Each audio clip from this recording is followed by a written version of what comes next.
Good morning. Good morning, Nigeria. Good morning, world.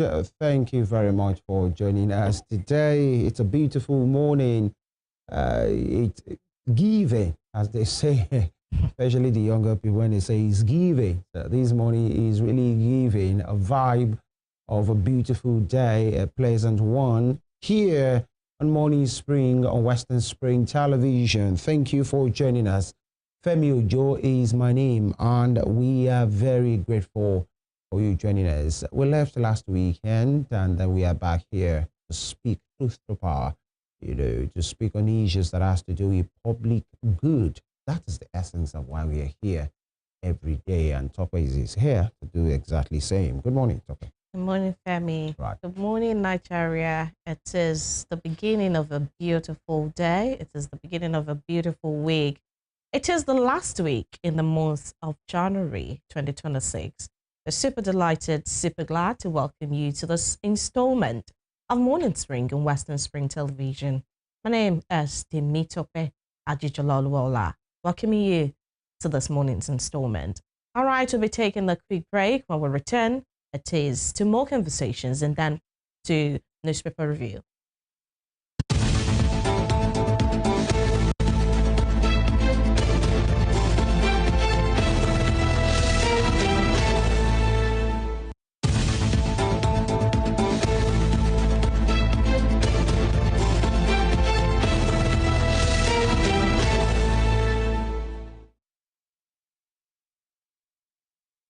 We'll welcome you back to Morning Spring and Western Spring Television.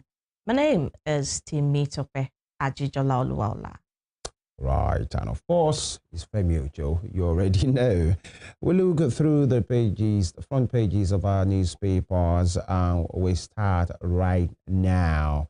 It is a law. This is where we allow you have a look at the front page and pages of newspapers every day for you to be very much aware of what is going on around you. Of course, and nationally, subnationally, and sometimes internationally as well. And the time is now. Let's start from The Guardian for this morning. The Guardian newspaper. Decades of trade deals fail to wean Nigeria off crude oil dependence.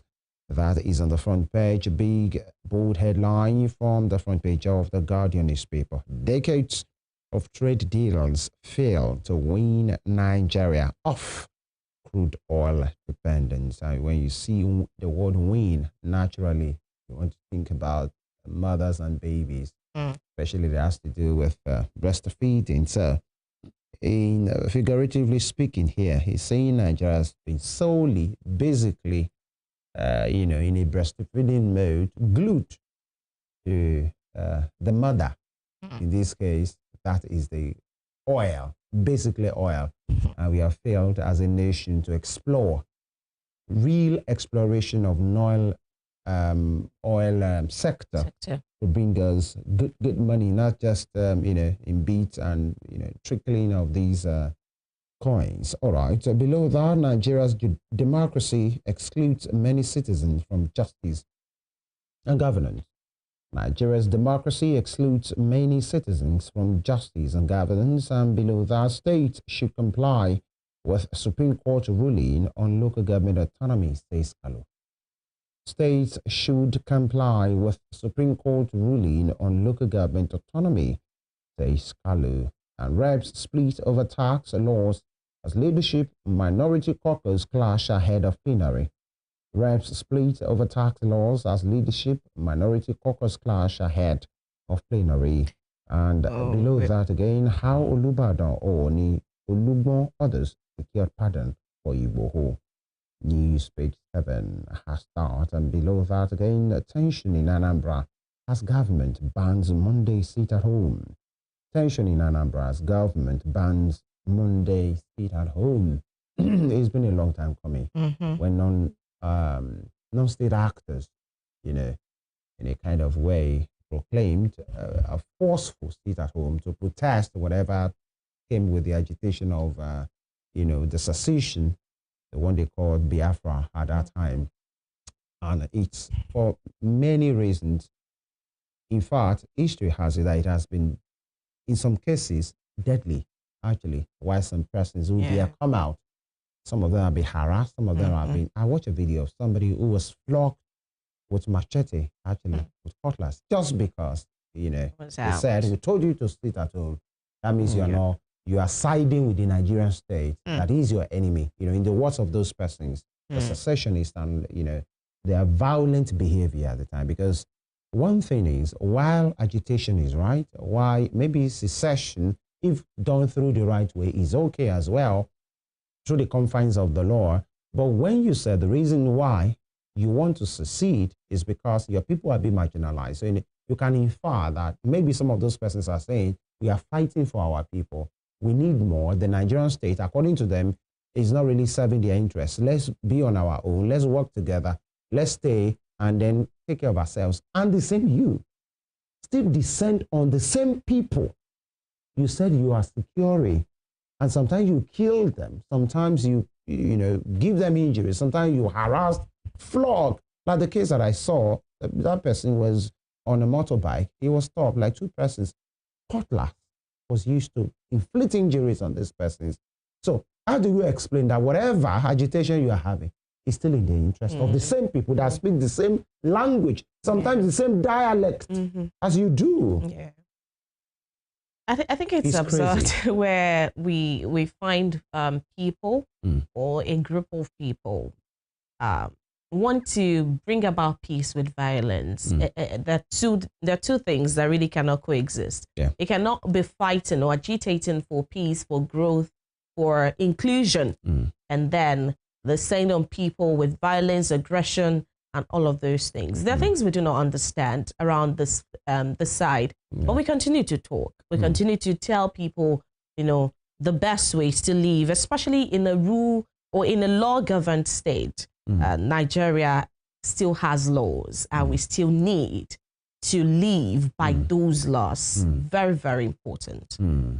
All right, very, very important. Still on the front page of The Guardian for today. Moving on, Shell, why we are investing $20 billion in Nigeria. And just before that, the story, the headline says, tension in Anabra's government bans Monday sit at home. So the government, many governments, state governments have been banning it. Say, come out, guys. The thing is, if they come out, are they secure?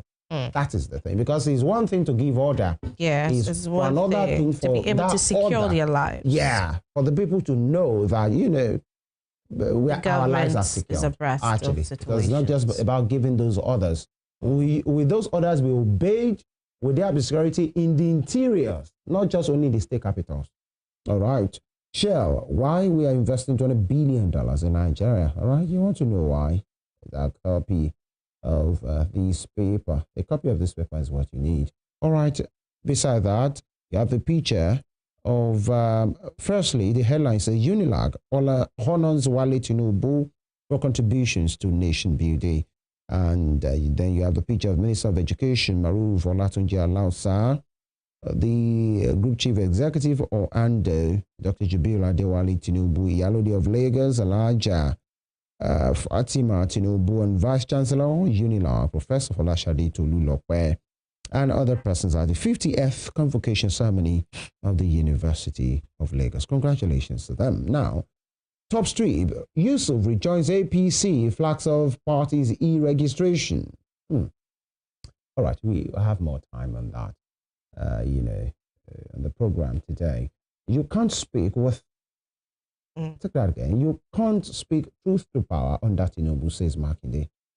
You can't speak truth to power under Tinubu, says Makinde. Interesting. Now, you might want to look at the details. Now, bandits ambush police patrol team in Oyo, kill inspector.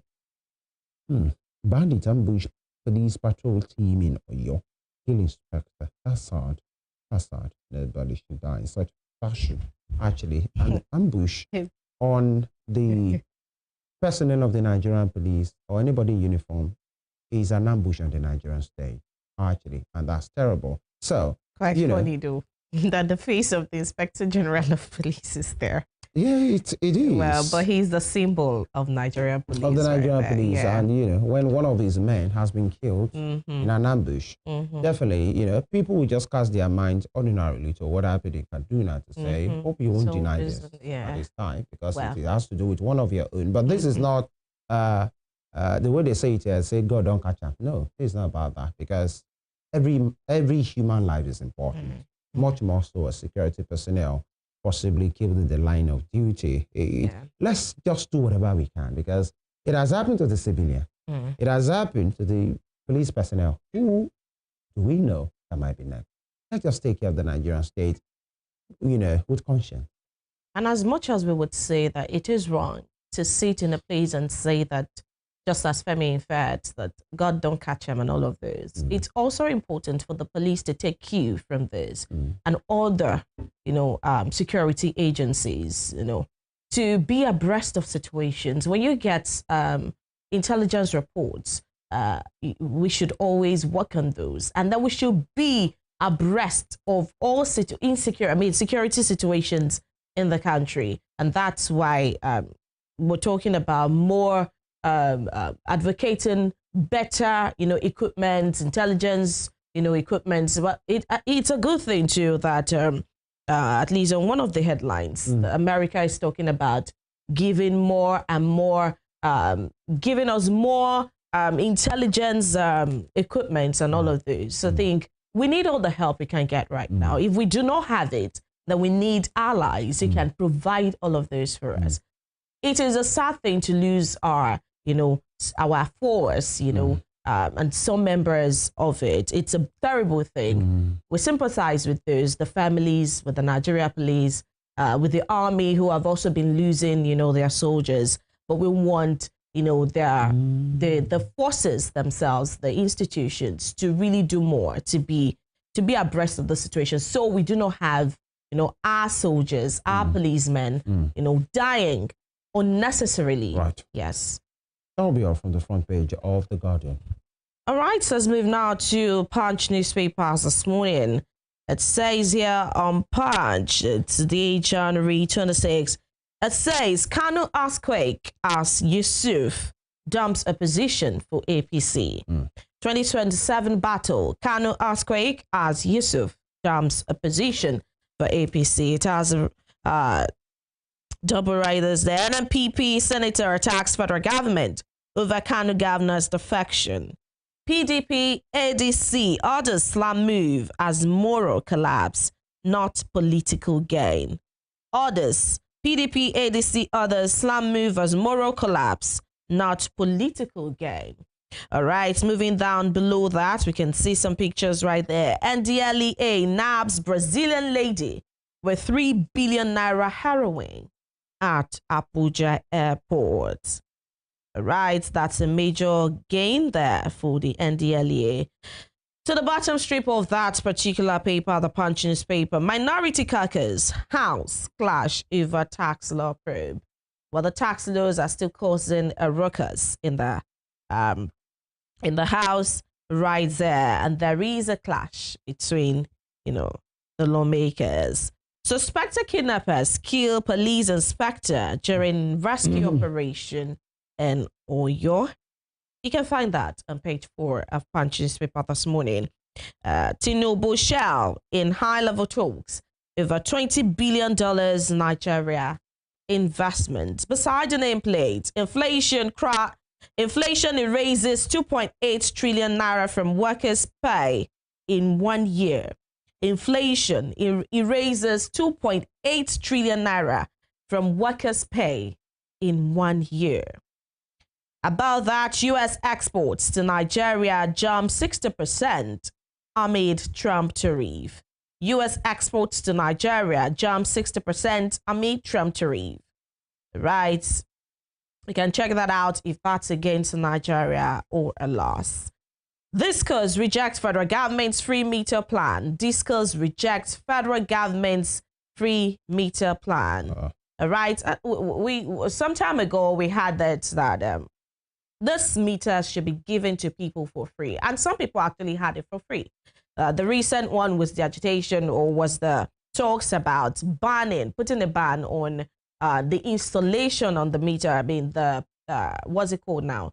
The payment for installation. Now we're having another update that discos are rejecting federal government's free meter plan. Means that the federal government, probably at a time, wants the meters to be distributed for free. Distribution companies are saying no, we cannot have that. You can check the details of that particular story right there on page 16 of the Punch newspaper this morning. That'll be all on the Punch newspaper. All right. One will ordinarily want to ask and say, what's Disco's issue?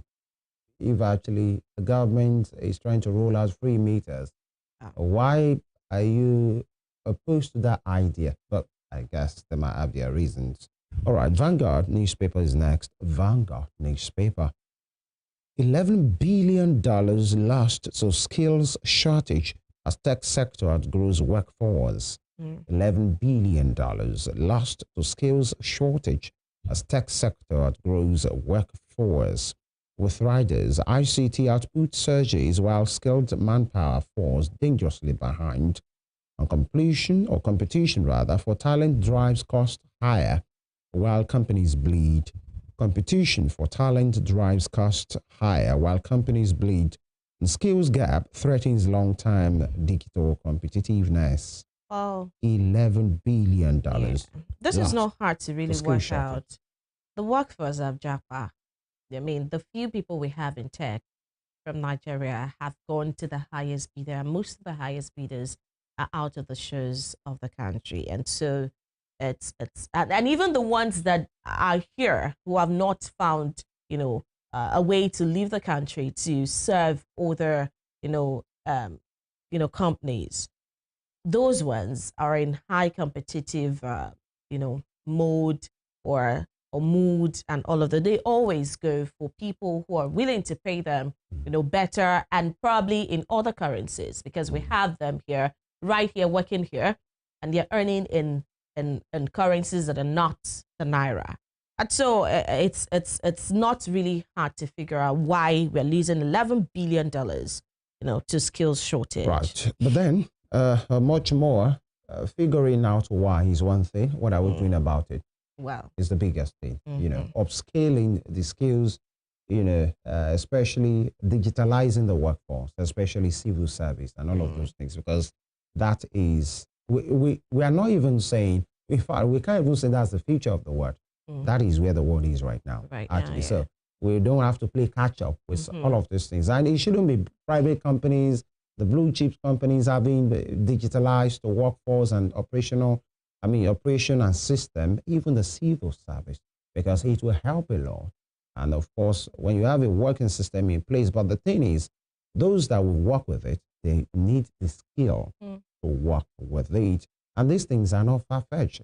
Where there is a will, there will always be a way. And another thing is, finding a way to inculcate real tech studies with labs into our education system. Only a few schools have that, and I don't think that it's a national thing. I think the other part of your submission is where the issue is. Having labs, having the infrastructure to teach, to inculcate. Because as far as the current curriculum, it was revised last year, we now have those things. AI, robotics, all of those things. But it's one thing to have it as a policy. Exactly. It's another thing to have, the infrastructure that will deliver these policies. And firstly, the personnel that we put all of these things in place. Now, moving on. Why we are keen to invest $20 billion in Nigeria, Shell CEO. All right. 2026 UTME, it has a good one, actually, because we are talking about FDIs. And so if this coming at this time, let's know what is there. All right. 2026 UTME, JAM Council's concession for albinos. JAM Council's concession for albinos. Okay. Kajuro Olawepo Hashim accuses fifth columnist in government, some security operatives of complicity in insecurity. All right. And beside that, police intercept truckloads of 40 bags of explosives in Oyo. Who are they? 40 bags of explosive. Are they minors? Do they have the authority to move around with that? there should be a thorough job done, or there is security threat. Beside that, Lagos recover unpaid taxes through banks, employers, others, LIRS. I saw this yesterday and I was thinking, hope it's true legal means. It's not a, backdoor kind of, enforcing tax payment and all of those things. All right. God will rewrite Iwere story. God will rewrite Iwere story. That's coming from the Olu of Worry. Okay. Why the king has his reason, for saying that. All right. I hope the Iwere people have done their part so that God can really now come into the picture. Now, again, bandits abduct 6 Kajuru residents. The same Kajuru. Kajuru today, Kajuru tomorrow. There is a saying here that if an eye is slapped today, slapped tomorrow, perpetually slapped, there is no day that eye might not go blind. The same Kajuru today, Kajuru tomorrow, Kajuru denied. The same Kajuru that some person said nothing happened there. The same Kajuru, those assailants or another set have gone back to still abduct. That's if audacity has a name or is a person, that's it right there. Yeah. Meaning the searchlight is still on Kajuru and they still have the audacity to come back to still do the same thing. The same Kajuru local government, they're sending a message that, they can always do whatever they want part-time and they are still roaming. Tax laws, you can't speak truth to power on that Tinubu's government, Governor Makinde. Okay, you want to know what Governor Makinde means with that? Okay, you might want to check this paper. Reps disown minority caucus's interim report on tax laws. Reps disown minority caucus's interim report on tax laws. All right, everybody should be involved at this time. And here, the humor part, Mr. and Mrs. looking just at the picture, is a shouting match. So let's see through. The man is saying, I'm not saying you should not be nice to people, but you are extremely nice to that man. I am not saying you should not be nice to people, but you were extremely nice to that man. And interesting. The woman replies, you are an extremist. One is extremely nice, and the other replies, you are an extremist. You don't want to look at the faces of the two people. Are married. Yeah. Okay. That'll be all from the Vanguard. All right. That's alluding to what they say. You can't have 2 riders in a boat, 2 extremists in one marriage. Yeah. All right. On Daily Sun newspaper this morning, we have this just beside the nameplate. Shell CEO explains investment of $20 billion. Again, Makinde hits federal government hard. Again, Makinde hits federal government hard. And the rider cites people no longer free to speak truth to power, hails past administration.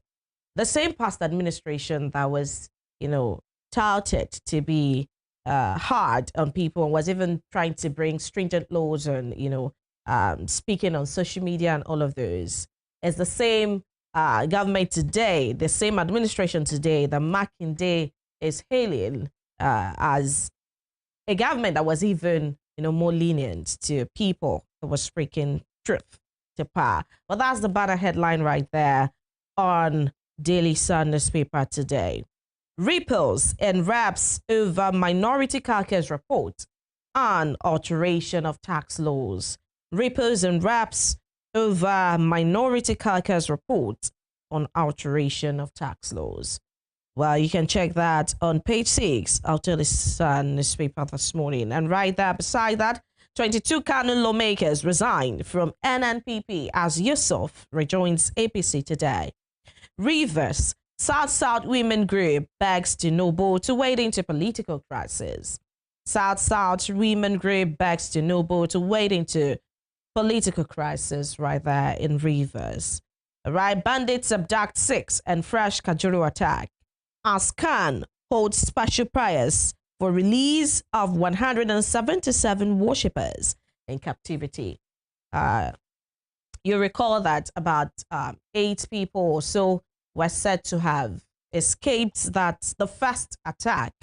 And right here we have 6 people who have been caught in a fresh attack on Kajuru. Those are the headlines right there, making the face of Daily Sun newspaper this morning. As they say in politics, right? There is really no permanent anything. And I'm using my friends, no permanent allies. The only thing is the interest, actually. We can switch. Even interest switch. That's what I mean. You That's why I said no permanent anything. I mean, no permanent. The Kwankwasi has been, oh, okay. And then the governor, Abba Yusuf, has been saying, okay, I'm good with my leader. We're still the same. We're still one for a long time. And that's what we see progressively in politics in Nigeria. When something comes up, when there is a ruse, when there is a rumor, when there is a dust being raised, just know that in the coming days, you're going to get this. And I've been saying it since, I think, last year. I've said it all January. The tax laws have been raising verses. Now we're having the reps clashing, minority caucus here, this caucus here, this one here. In the coming days, we'll see who benefits from the tax laws.